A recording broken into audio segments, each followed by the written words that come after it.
मंडळी नमस्कार, जय शिवराय.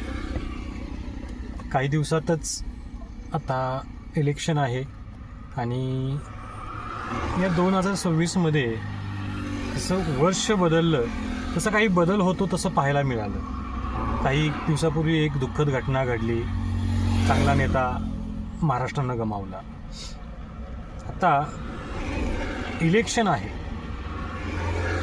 आत्तापर्यंतचं राजकारण जरा वेगळं होतं, पण आत्ताच्या पिढीनं पाहिलेलं राजकारण मात्र ते राजकारण आहे, समाजकारण आहे का स्वतःचा विकास करणारं विषय आहे हे कळेन असं झालं. युती केली जाते जनतेच्या कल्याणासाठी, नेत्याला निवडून दिलं जातं जनतेच्या एकमताने.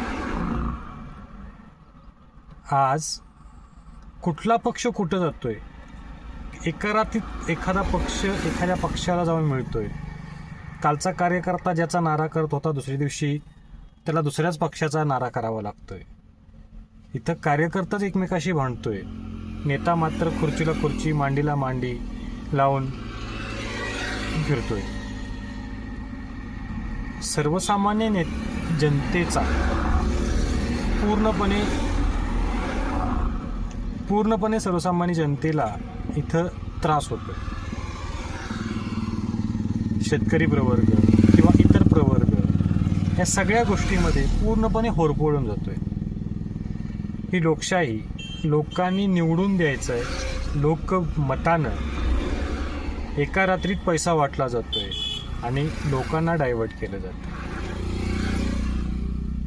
नेताच जर एका पक्षावर ठाम नसेल तर जनतेनं मतदान कुणाला करायचं?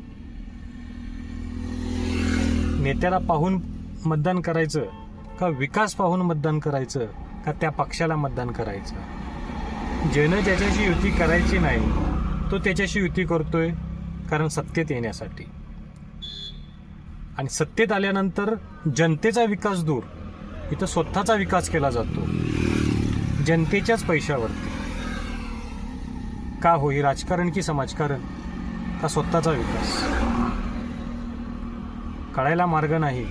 पण आजच्या काळात इलेक्शन हे नेता स्वतःचा विकास करण्यासाठीच करतोय की काय? मतदानापूर्वी येऊन आपल्या हातापाया पडतो आणि मतदान झाल्यानंतर रस्त्याने गेला तरी हात वर करत नाही ना, बोलवत नाही. कसलं हे राजकारण, कसलं हा विकास आणि कसलं हे इलेक्शन न कळण्याजोगंच आहे.